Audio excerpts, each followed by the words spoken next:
drinking champagne. I, I always forget what episode number we're at, so I'm just gonna stop saying what episode it is. But yeah, Andrew. Honestly, it has been so nice to just have a consistent podcast partner again, uh, and just I don't know, just shoot the breeze on a weekly basis. So I appreciate you as usual taking time out of your busy schedule here to do this. Although I know I really don't have to twist your arm because you love to hear yourself talk. And S- Josh, we've got another friend. we do. Beamy says hello. Oh my goodness gracious! I Yes, can't believe this you thing have. has this thing is growing into a personality of its own. It will come with weekly horrible jokes if you are not careful. Yeah. Anyway, kidding aside, now this is fun. It's always fun talking horses. It's always fun being able to do the things that we do. And I don't know if you saw this, but we got a very nice comment on the YouTube version of this show that we did last week with somebody that wound up cashing pretty big on a couple of horses that we gave out. A Tone at 7-2 in the Pegasus Turf Cup. That was pretty nice. Thought we'd get a little bit of a bigger price. Endorsed at 9-2 was pretty good. Got to tell you, a little bit disappointed with the Pegasus World Cup and how that one wound up, because when the field was drawn, I remembered and I tweeted this, and someone actually pointed this out. I tweeted, I'm going to have to take another shot with Art Collector, aren't I? I didn't. Art Collector comes in, pays $30. Classy horse, classy connections. Happy for them. Fantastic. We can all agree that was not a great field, right? Yeah. Thank you.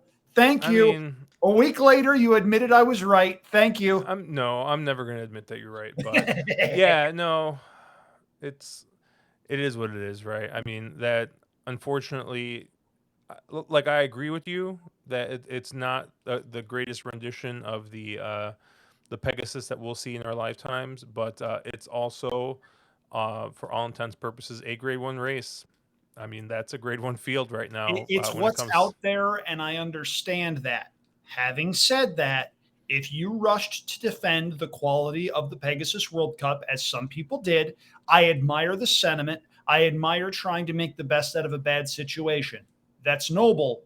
You have no right to complain if the Met Mile, the Whitney, the Pacific Classic, and other grade ones for older horses throughout the year turn up weaker than you'd like. Because if this is as good as it gets, we've got a problem.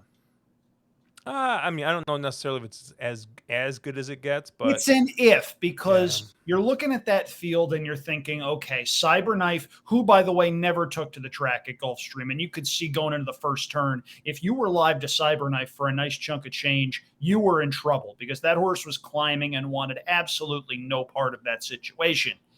That one's retired. The only 3-year-old of any consequence from last year that is still running is Rich Strike. did they One retire Taiba? Taiba too. My mistake. My mistake. I forgot about that because he's in training for the Saudi Cup, a race that, look, it's $20 million. If you've got the horse to go over there and take their money, by all means do so. And of course, Taiba's connections have Saudi Arabian ties. Taiba, another name for the city of Medina in Saudi Arabia, by the way. Fun fact.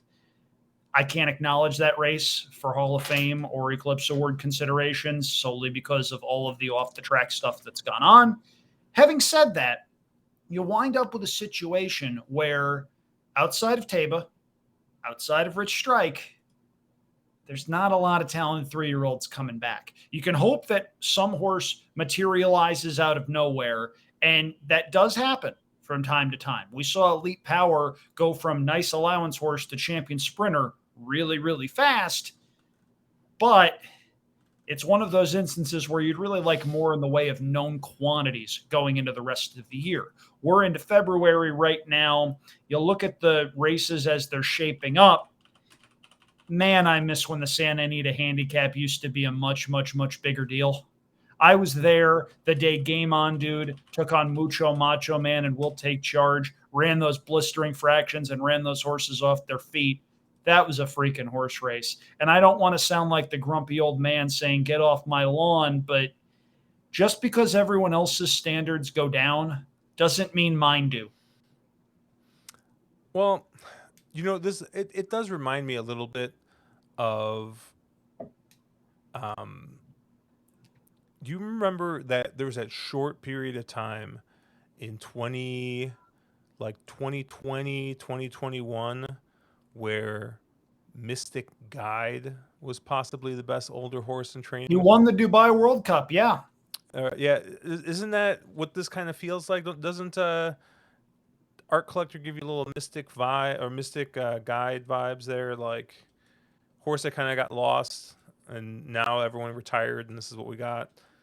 I'm not sure about that. I think that's a little bit disrespectful to Art Collector with the races that he's won over the years. Remember, he beat Swiss Skydiver in the Bluegrass, won the Woodward back when that was still a grade one race. Pour one out for the grade one Woodward, which is somehow not a grade one anymore. Tell me how that makes sense, people. Hmm. Come on. I think there's something to be said for longevity. There's something to be said for horses that just show up and run. There's something to be said for horsemen like Art Collector's trainer Bill Mott, who isn't afraid to hit at a 15 to 18% clip as opposed to 25%. Give horses some time, give horses what they need. Old school horse personship is really cool to see. It's just a situation where the talent for the older horse divisions this year, it's just not there. And you take a look around and you're left wondering, okay, somebody's really got to step up. Let's see if anybody does, because if it doesn't, it's going to be a long year in that division. Yeah. No, I agree with you. I mean, there's not a lot of star power. There's no flashy horse. Um, we'll see if some 4-year-old, lightly raced 4-year-old or 4-year-old that hasn't have a start yet, kind of comes out of nowhere to be a force in this older division. But and we'll see what happens with the 3-year-olds. Who knows? Maybe this ends up being a really good 3-year-old crop, and they start Fingers they start crossed on firing. that one. I got to tell you, I think we saw a freak in the Southwest at Oaklawn Park. We'll get to that. I think Forte's got a lot of talent, but there are issues in that division too, and we'll get into that because we're going to talk about Saturday's card at Santa Anita. 4 stakes races coming up at Santa Anita. A couple of those fields, very, very good. We're going to have a lot of fun talking about the turf races on Saturday's program, and the Santa Monica came up pretty strong too. But then you have the Bob Lewis. Yeah, and before we get to that, why don't we get some good news in before we talk about the Robert B. Lewis Oh, I here? think I know what good news this is. How are you feeling about the news coming out of Texas? Grateful for the people at Sam Houston that didn't ask for the January they had, heartbroken that they had to endure it, conflicted about wagering, and here's why. Who do you think is going to be the first organization to put out a release about handle this week at Sam Houston? The Texas Racing Commission. The people that caused the problem. I've already talked to someone I know that works at Twin Spires, and I have said, if you could please make sure that any of my gambling money at Sam Houston does not touch the Texas Racing Commission, I would be forever Hmm. grateful. They royally screwed this up. As far as HISA and the court cases go, that stuff is what it is. It's not done yet. I don't think we've seen the last twist in that saga. I don't think we'll see the last twist in that saga anytime soon, to be perfectly honest with you. I am grateful that the people at Sam Houston get a little bit of relief. This would have been better news last week before their big card, though, Josh. Yeah, I'm not I'm not a horse person. I'm very much a gambler, 100%. I've never been on the backside. I've never, nothing. Right. I am as gambling centric as you can get in this sport, and I'm not gonna sit here and begin to understand what HISA has done for the backside. I'm not going to begin to understand what it's done for the tracks, right? And in this case for the Texas Racing Commission, right? What it would happen. Um, but like you would think, if it did cause obstacles, that they would at least still run and broadcast the signal while they figured it out. You know, it, It's what everyone else did.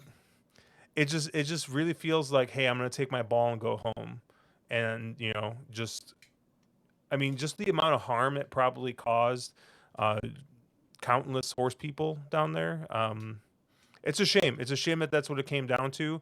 I like I said, I can't speak to it like super intelligently because I just don't know, right? I'm here. You know, most of the changes, like things like fines and reversals of prize money and all that kind of stuff, doesn't affect us as bettors, right? Like it's just like a DQ after the fact for a drug positive, right? Yeah, money changes hands, like on for the owners and trainers and stuff, but hey, if your horse crossed the line first, you got paid out. So I know there's a lot to it.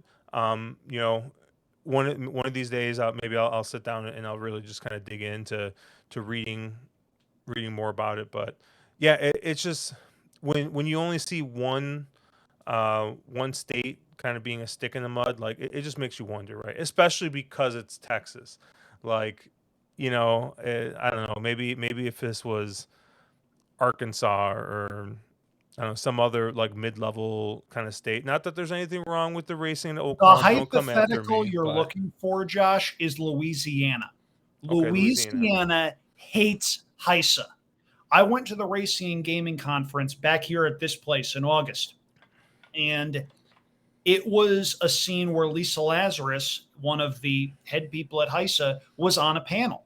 And there were people, prominent Louisiana area trainers who I introduced myself to because I love Delta Downs and still do, who went there solely to get an audience with Lisa Lazarus to discuss objections that they had to HISA. They had a lot of objections to HISA.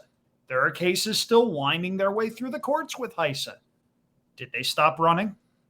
Did they deny the export of their signal while they figured that out? No, they did not. They did it what I would consider the correct way, the way that everyone I think should have done it. And I don't think the Texas Racing Commission's treatment of the tracks in its jurisdiction should be forgotten because they sent them up a creek for reasons passing understanding. And by the way, if anyone from the Texas Racing Commission is watching and or listening to this show, please unblock Carl Broberg from Twitter. Hmm. You probably committed a crime in doing so, at least if Ellis Starr's tweet is correct. Unblock him, please. It's not a good look. That's pretty funny. I will It's say, Yeah, it's funny, but it's also pretty sad when you consider that the move you made, rather than engage a trainer that's won tons of races on your circuit, is to act like he doesn't exist. horse racing, baby. Indeed. And on that note, the Bob Lewis. Yeah, like we're not gonna spend a lot of time on this. Like I don't Thank God. like I just can't play this race. I can't play the early. There's a lot of problems here. All right. And I know people who want to defend California racing, or for the most part Bob Baffert, are quick to remind us of, was it the Lake George 2 years ago, where there were only three entrants and they were all Chad Brown horses. Sure. And that's very fair. And I don't think that anybody likes that anymore than, seeing four Bob Baffert horses in a Derby points race. And I know this is probably putting the Derby on a pedestal. Maybe it does or does not deserve to be put on, right? Gonna start calling you Ed DeRosa in a bit. But if the Kentucky Derby is supposed to be the pinnacle of horse racing, right? Which I'd argue it's not. But if the goal for most people in racing who own horses is to eventually someday maybe get a horse in the Derby, why are there only four horses in here? And why are they all trained by Bob Baffert? Like, someone explain it to me, right? Okay, How? I can try. Go for it, Andrew. Okay. The people that are talking about, oh, well, this wasn't a problem when Chad Brown had 9,000 horses in one particular race. Yes, it was. This is a problem across the board with horse racing. And the fact that, look, more than one person can train a 3-year-old male horse to get to the Kentucky Derby. But if you look at the latest DRF Derby Watch, which just went live this week, I believe it was the first one of the season, they have a ranking and they've got odds that are set up. I believe this year it's David Aragona and, oh gosh, I'm blanking. Somebody else that was part of the DRF team and has been for a very long time. It might be Brad Free, might be Steve Anderson. I'm not 100% sure. Of the top 10 horses, 8 of them are trained by 2 people. Bob Baffert has 4. Brad Cox has 4. There's 1 Todd Pletcher. There's 1 Chad Brown. Listen, people, I know that telling rich people how to spend their money is a non-starter. Horse racing has never liked doing that. Rich people don't like being told how to spend their money. Fine. I understand that. Do you think this is okay? And look, it is not Bob Baffert's fault. At least this particular race, it's not. Bob Baffert thinks he has 4 horses that could win a grade 3 for $200,000. The rest of the trainers at Santa Anita think they have none. In this instance, it's not a Baffert problem. It's a problem on the owners. It's a problem on breeders for not breeding as many horses and breeding for brilliance over horses that can go 2 turns. It's a lot of things all merging together. And that's notwithstanding the fact that almost 2 years after the race, Josh, if we ask people who won the 2021 Kentucky Derby, what's the answer? We don't know. What we do know is Bob Baffert trained horses cannot accrue Kentucky Derby points. With that in mind, this is basically just another $200,000 grade 3 race, which I'm sure is fine by the owners. I'm sure the owners that of these 4 horses very much appreciate the opportunity to go in, the ability to where they're guaranteed to get a check because of the short field. I'm sure they're happy as clams. But also, do not discount the fact these are not Bob Baffert's A-string horses. We saw Bob Baffert's A-string last weekend at Oaklawn Park when a horse named Arabian Night ran the Southwest field off their feet and looked like a very, very, very good horse. Here we have the B team. These are not terrible horses. In this field, horse number 2 in the program, who you're seeing at the top of the screen here, if you could just scroll up a little bit here, that's Newgate. Newgate ran 2nd in the Bob Hope, ran 2nd in the Sham. Newgate's a nice horse. If he was eligible for Kentucky Derby points, he'd be able to get plenty in here, and he wouldn't be out of place in the Derby field if he's able to get there. But Bob Baffert trained horses cannot accrue Kentucky Derby points, so it's just a big fat nothing as far as that is concerned. And if the horses that are deemed Derby worthy wind up moving to other barns, whether it's Timmy Octane, whether it's Sean McCarthy, whether it's Rudy Brisset in Kentucky, all of a sudden it's down to one opportunity. And if the owners are comfortable with that, as we're seeing they are, isn't the Derby point system sort of broken too? To where these races in January and February don't matter nearly as much as they should. I don't know if you've seen the field for the Holy Bull, Josh. It's not inspiring at all. And that's no disrespect to the horses that are there. I've got a lot more optimism in young 3-year-olds stepping up and proving themselves as worthy horses for consideration than I do older horses doing the same thing, because they have less experience and there's more room for upside, for lack of a better term. But that means that a lot of the races early in the schedule just don't get the kind of horses they used to get.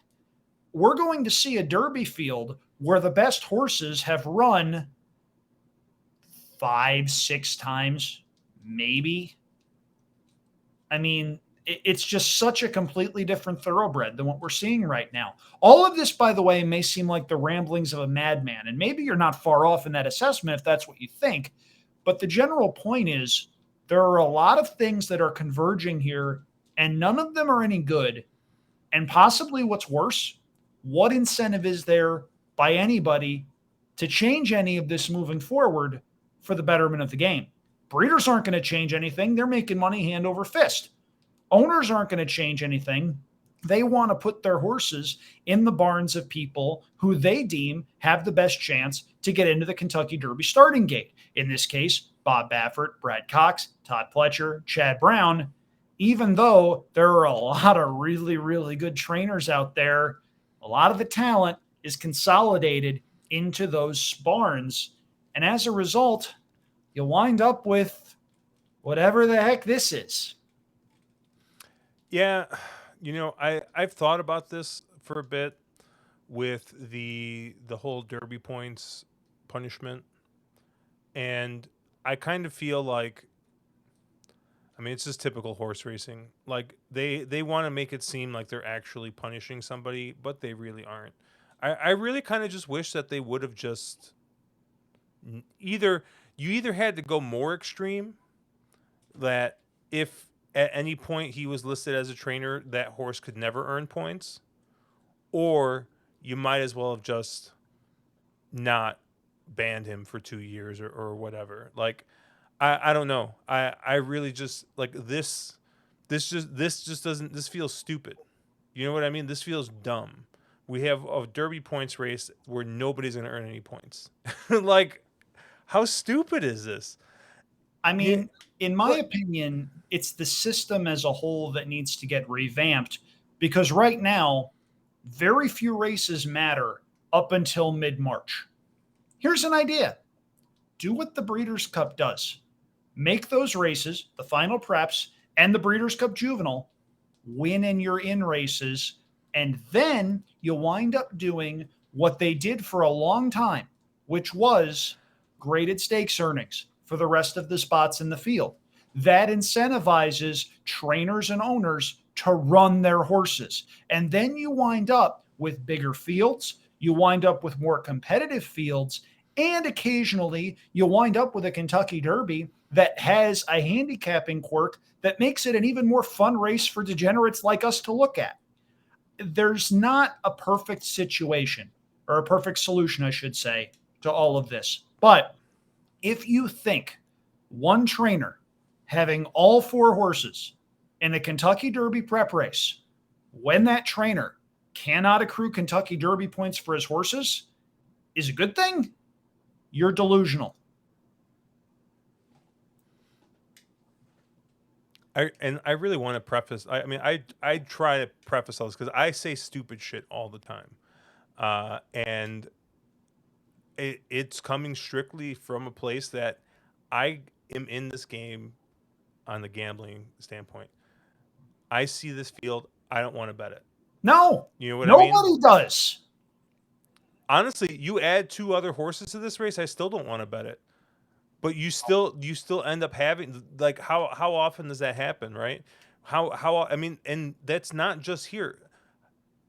Which is the real Chad, right? How often do we say that in at Saratoga or at Belmont, Or the early in the real year? Wesley Ward early in the 2-year-old seasons, Yep, or the real Todd Pletcher in 2-year-old races at Saratoga when he couldn't miss.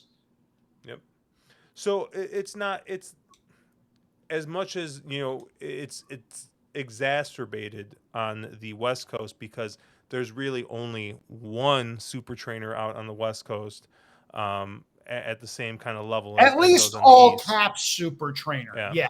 There are a bunch of bigger barns that ship and do very well, but it all goes through the guy with the white hair.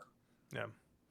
Yeah, I've actually spent probably about 15 more minutes on this than I wanted We to. had fun though, right? Yeah, I honestly I don't even want to look at this race. I mean, I don't know. I guess gun to my head, I'd probably pick Newgate, but Newgate seems to be the type of horse that just wants to run second. Um, but I don't know. Does it matter? Yep, it's one of those if a tree falls in the forest and nobody's around to hear it, doesn't make a sound sort of things. Maybe Arabian Lion if you can toss out the Los Al Futurity, even though I do think there's a chance he's just a very fast sprinter, miler type rather than a two-turn horse. It's a four-horse field. He seems like probably the fastest, draws the rail, and gets John Velasquez, who's won a lot of races. Let's move on to the megahertz, shall we? Yeah, much more interesting race here. Going a mile on the turf for And fillies by the way, mares. if you've never heard of Megahertz, the racehorse, look her up. She was a lot of fun to watch. We're gonna be going a mile here on the turf. Fillies mares, 4-year-olds and up. I kind of landed. I landed on two horses here. I kind of am doing the 1-2 punch with the what I think is the best horse coming off the pace, and the speed horse. So I landed on the 7 Quattrell is probably my top pick in this spot. My guess is this is going to be your favorite in this race if I had to guess. But coming in on coming out of some graded stakes company here, going a little bit longer than this race. And I just really think if you kind of go back to last year and look at those mile races, those mile races I think are the best races that this horse has run. So I think the cut back to the mile is going to be good for this horse, and keeps Hector Barrios aboard, who is just one of the best turf riders in the country. Not just at Santa Anita. I think even when he was riding at Gulfstream Park, he was winning a lot on the turf. So yeah, I think Quattrell is going to sit in here if he gets enough pace in front of him, or she gets enough pace in front of her. I think she's going to be tough to beat. But I kind of am going to use one of the speed horses here, the 2 Hamwood Flyer. Um, you know, won a really nice race here. First time coming over from Ireland in George Papadromo's barn, and then ran a solid second in the Osanitas.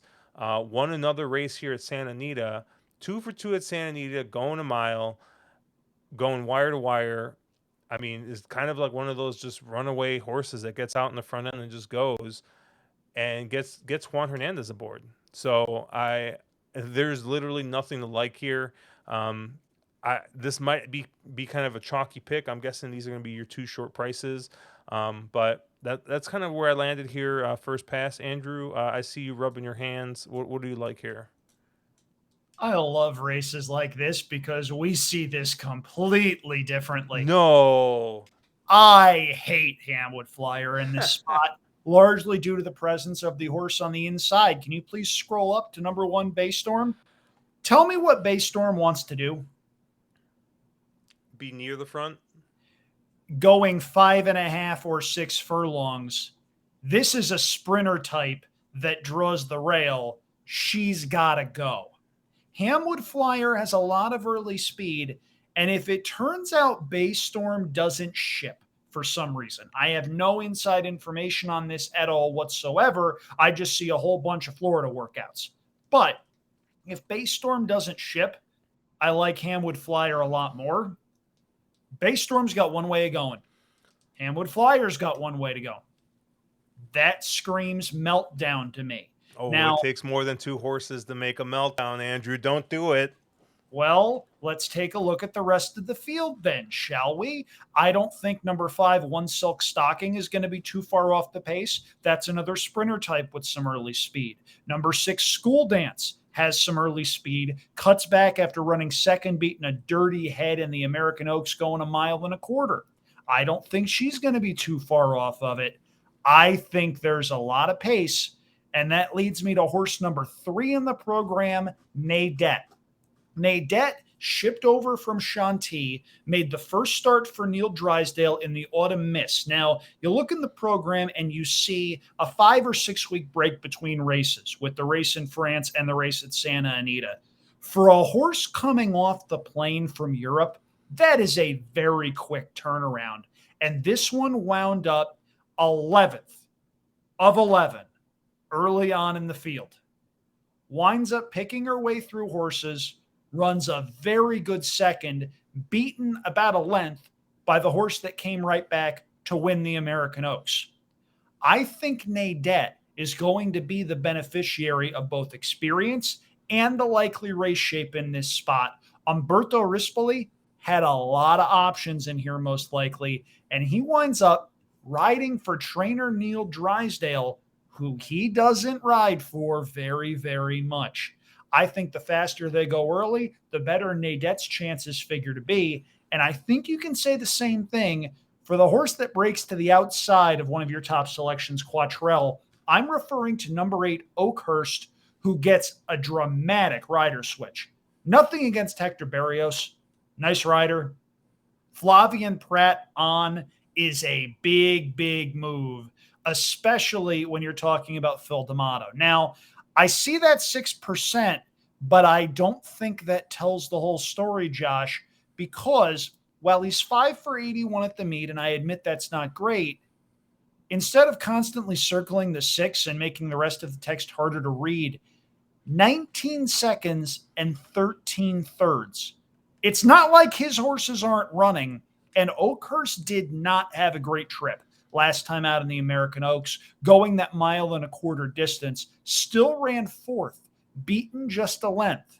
Flavian Pratt hops aboard for Phil D'Amato, and I think there's going to be a meltdown happening that will benefit what Oakhurst wants to do. We have seen Oakhurst show some talent in the past for trainer Chad Brown back east at Belmont Park. A couple of very nice races there. That race in the American Oaks was the first start for Phil D'Amato. I think there's a lot to like here. And again, I think they go crazy fast early. And I think that sets up for a closer to come pick up the pieces in the Megahertz, a race named after a closer. Give me the 3 and the 8 here, please. Just so you know, I believe both Caleb and I have decided we are not betting any Flavian Pratt horses at all. Okay. Until this improves. It's not like his horses aren't running, though. It's not like he's finishing 5th or 6th on horses that are 4 to 5. You take a look, 81 mounts, 19 seconds, 13 thirds. That's 32 of 81 in the money even before the 5 wins. His horses are running. He's just not winning. To me, that's not necessarily bad riding so much as just bad luck. To each their own. That's what makes this a great game sometimes. That is why we persevered through the muck that was the Bob Lewis in order to get to the megahertz. We disagree entirely, and that's what I love when you're doing these shows and when you're doing handicapping seminars, when you have people that have watched a lot of races who see races completely differently. It's really cool, and that's the bedrock of the game. All right, another race we'll probably get through pretty quickly here, the Santa Monica. 7 furlongs. Here's race 9 on the card. 7 furlongs for fillies and mares going, or 4-year-olds and up. And, you know, I had a hard time getting around our old pal Bob here. The 2, Fun to Dream. You know, coming in here, 3 straight wins. You know, they tried this horse routing, won, and then immediately cut her back to 7 furlongs, and just won a nice state bred stakes, and then won the La Brea. So I really just think that this horse is just in good form coming into this race. It seems to like Santa Anita, 3 for 3 and 3 for 3 here at Santa Anita, 3 for 3 at the distance. I have a hard time really looking around Fun to Dream here. I don't think there's a lot of speed in this race for a 7 furlong sprint of this magnitude. Field quality wise, it's not bad. And it's not like from a speed figure standpoint, Fun to Dream towers over this group. But I think there's a chance she goes out early, gets comfortable, and proves tough to stop. I know in the La Brea, she was 3rd at the first couple of points of call, but you see 22 and 44 and 4. I don't think they're going to go quite that fast early on. I wouldn't be surprised if we see 22-4, 45-3, and that's very reasonable for what this horse wants to do. Fun to Dream will not be a big price. She's not going to be a sexy pick for anybody looking to play contests and try to find a price. But I think Fun to Dream is one of the more likely winners on the Saturday program at Santa Anita. And then, so we just talked about how we just disagree, and now we just agree. We see it exactly the same way. Yeah. I honestly, I just don't have much. Like, I have nothing else really interesting in that race. So, And now it's on to Garth Brooks's favorite race, the Thunder Road. Am I wrong, though? Am I wrong? You can boo me as much as you want, but am I wrong? Race 10 is the Thunder Road here. We're going to be going a mile on the turf for 4-year-olds. And, this is a really interesting race. There's just a lot of names in here. Horses, you got Du Jour, you got Air Force Red. Bob and Jackie was a nice little horse for a bit. Cabo Spirit hit the road. So this race came up really, really well. And I think I'm going to end up on two, not necessarily prices, but I think these are going to be two horses that aren't going to necessarily be super short. I'll leave the talking to the 10 to you, because I know we both kind of landed on that one. But, looking at this race, we were talking before about, two horses don't make a meltdown. But looking at this race, I thought we saw a bit of speed in this one here. You got Air Force Red, who's shown a ton of speed going shorter. You got Bob and Jackie, also, who's shown a bunch of speed. You got Earl's Rock, also shown some speed. And, I'm going to be looking for somebody coming from off the pace here. I kind of landed on two horses. One is a 10 horse, which Andrew, you were very excited to talk about, so I don't want to steal your thunder there. But I also like the 6 Irideo here for Marcelo Polanco and Hector Barrios. This horse came over from Argentina, and they, immediately put the horse on the turf, and it took a while for the horse to kind of get going. But won a restricted stakes race, the Wicker, going a mile at Del Mar, ran second in the Del Mar mile, ran and has run fifth in a couple of grade 2s here. So I think he's getting a much, much needed class relief here.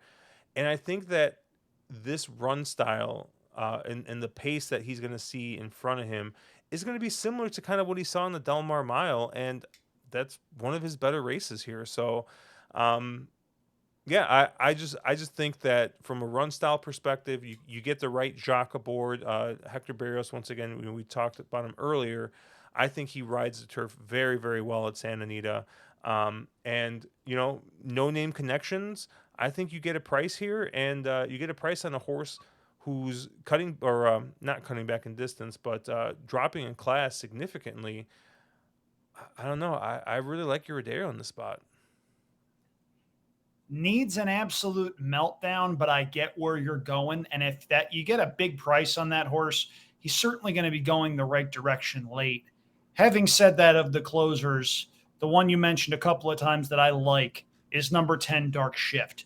Dark Shift ran a couple of very, very good races overseas in the summer months of 2022. The DRF past performances have the time form ratings in them. And time form ratings, generally speaking, are about 12 to 15 points higher than Beyer speed figures. This is a horse that last summer ran back-to-back numbers of 111 and 114. A triple-digit Beyer probably wins this race, Josh. And they sent this horse to the States, ran him in what's listed as an allowance at Keeneland for a $130,000 purse. You want to talk about a person that's going to entice a lot of connections to take a shot? This was more like a stakes race, and Dark Shift was up against it from the word go. Did not have a great start, and also wound up rating behind a very slow early pace set by a nice horse in Street Ready. That's a stakes caliber horse that got his own way on the front end on that particular occasion. Still rallied to be fifth, beaten less than 5 lengths that day, and I think gets a much friendlier pace setup in this particular spot than the one he got in his American debut. You also can't go wrong with the guy that's going to be in the saddle. I am, of course, referring to one Frankie Dettori, who has won a lot of big races on the turf all over the world. There's a couple of other horses that I just want to talk about a little bit here. Number one, Earl's Rock looks a lot better if you toss the grade 3 Transylvania from 2021, where it's clear something must have gone wrong because we didn't see him again for another year and a half. He's wound up coming back and ran a couple of nice races in the latter part of 2022. There's that Pratt guy again riding for Phil D'Amato. So, Josh, I know you're not a huge fan of that. But if you think there's going to be some pace, you could do worse than having a stalking type that could get first run. Now, the rail draw might be a little bit of a problem because he's going to have to pick his way off the rail and find a trip. Having said that, though, I think there's a lot to like with Earl's Rock, and that'll be a horse that I at least throw into the exotics. The horse I like a little bit at a number is horse number 3, Anaconda, who ships in for Joe Sharp. This is curious to me because Joe Sharp doesn't ship many horses out west. He ships Anaconda, who got some frequent flyer miles last year after getting shipped into the Joe Sharp barn. I'll say that much.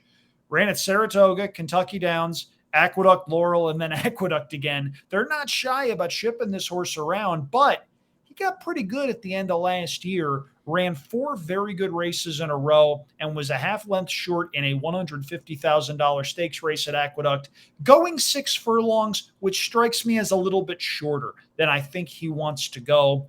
Edwin Maldonado knows how to ride horses with a little bit of speed, and I think this is another stalking type that could potentially fall into a nice trip and be a horse you want to use underneath at a little bit of a price. I see where you're going with Irideo. I just prefer others in this particular spot. One more for the road. I'm, of course, referring to Hit the Road, horse number 9. If he runs back to his 2021 races, Josh, isn't this race for second money? Probably. I'm not sure he's the same kind of horse. I don't think the 6.5 furlongs going down the hill was necessarily what this one wanted to do. But I also see that Frankie Dettori gets off of Hit the Road to ride Dark Shift. I think that's a clue.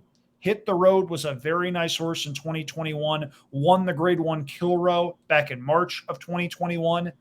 He, I think, is going to be your favorite solely because he has back races that dwarf this field. But if he's the favorite, Josh, I think that's an underlay. Yeah, I don't care for Hit the Road in the spot. I'm taking a horse that's been going the wrong way. You're going the wrong way. Going the wrong way. You're going to kill someone. And what a great movie. And going to be a short price. Yeah, that's just a horse I'm going to fade. Yeah, but, if that horse is 7-1 as opposed to 7-2, maybe I'm a little bit more inclined to play him. But I just think he's going to be far too short, and that's a favorite that if he knocks me out of the late pick 4, the golden hour stuff, so be it. Those are the kinds of favorites you try to beat. Awesome. Well, Andrew, thank you for joining me and getting your rants for the week out. I'm sure I practiced with Beamy and he said I was good. So if you liked it, thank him. And also, if you like what we do, go on down below, hit that like button, hit that subscribe button, put in a nice little comment for us. It really helps us out. And it also, helps make Beamy very, very happy. With where can people yell at you this week when they want to just everywhere? I mean, my goodness, have you seen some of the tweets I get? My goodness. I love it. I have no idea how these people find me, but I get some of the weirdest replies to my tweets. Like, for instance, saying one trainer having 14 of 16 nominations for a Derby points race was somehow me being a fascist. That was a new one. I got to say, I didn't expect that one.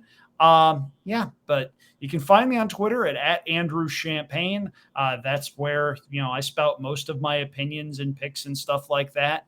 I got to tell you, though, my mind is more so focused on what's coming in 2.5 weeks, which is, of course, my trip to Hawaii with my fiance. I got to tell you, I've had my weather forecast thing on my phone here honed into Honolulu for about 2.5 weeks now.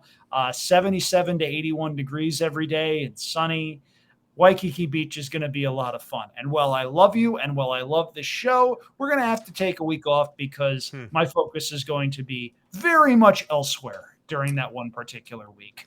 Yeah, I'll reach out. I'm sure I'll be able to find someone to Hey, come I'm just saying, you're not going to be able to find somebody to fill the shoes of a Champagne easy. I'm sure we'll find somebody. They have to have won one of these. They have to have won one of these. That narrows the field down considerably, Josh. I think I could still probably find somebody. All right, challenge accepted. I look forward to seeing who you're able to conjure up to do an Andrew Champagne impression. Well, yeah, we'll be live Thursday night. We're going to be covering Holy Bull, the Holy Bull card. The Holy Bull itself didn't come up great, but we'll take a look at some of the other races there, see what we see there, and then I think the plan right now is Saturday night to continue our contest because both Turfway Park and Delta Downs are running, and I think Delta Downs has got a stakes laden card running on. Yeah, it's one of their big days. It might be a Louisiana champion sort of thing. Yeah. Yeah. So Mark is super excited to play. So I think Saturday night we'll have a bonus little stream doing some bankroll building in Bourbon there and talking Turfway and by the way. I don't even remember. I think Mark might have to buy in again. I think Caleb's got to buy in again, and I think I got like $600. So you're I'm $400 away then. Well, yeah, I was only $90 away, and then I couldn't close the gap. Well, you're supposed to leave that part out. If you're trying to sell suspense, you're supposed to leave that part out. Come on. Have I taught you nothing over the last 16 or 17 shows we've done? All I'll tell you is that Mark is just waiting for me to zero out. He just cannot wait for me to zero out. So I really got to win this thing. Yeah, he said. So, yeah. He says that nothing will make him happier than having me at $910 and then being at zero. So, yeah, with friends like that, who needs enemies? You know what I would do just to spite him in that regard? What? A $600 rolling show parlay. Or how about we do a little major league? There's only one thing left to do. Win the whole fucking thing. You know, we've referenced a couple of 80s movies on this stream. We've referenced Planes, Trains, and Automobiles. We've referenced Major League. Gosh, what other 80s movies can we potentially reference on this show? How was the Royal Rumble, by the way? For not rewarding financially, but a very fun show. If the post-show angle where Sami Zayn finally turned on Roman Reigns and hit him with the chair, the pop was insane, and that's why people love professional wrestling. I'm just trying to think of more 80s movies we can possibly quote before our producers tell us we need to wrap things up. This is it's a little bit pressing. I feel like I'm being put in a corner, and nobody puts baby in a corner.